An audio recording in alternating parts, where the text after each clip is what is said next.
సందేహాలు పెట్టుకోకండి, మీకు ఇయ్యరు. అవి వస్తాయో రావో గ్యారెంటీ లేవో చాలా మంది ప్రచారం చేస్తున్నారు. ఇంకా కొంతమంది ఏమంటున్నారు, నన్ను అడిగిరు నేను స్వయం ఒక ఆమె, అమ్మ నేను నీకు ఓటేయలేదు, కాంగ్రెస్ పార్టీ ఓటేయలేదు, మరి నాకు ఇస్తారా ఇయ్యరా అని అడిగింది. ఎవరు చెప్పిరమ్మా నీకంటే? కొంతమంది ఇక్కడ ఉన్నారు వేరే పార్టీ వాళ్ళు చెప్తున్నారంట మీరు ఓటేయలే మీకు ఇయ్యరని చెప్తున్నారంట. అదంతా అబద్ధము.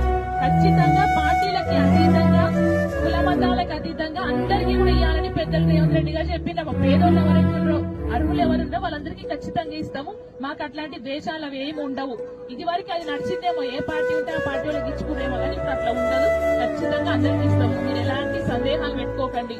కానీ ఒక్క విషయం, ఇప్పుడు అంటే నేను గద్వాల ఎమ్మెల్యేగా ఓడిపోయినప్పటికీ గద్వాల కాంగ్రెస్ పార్టీ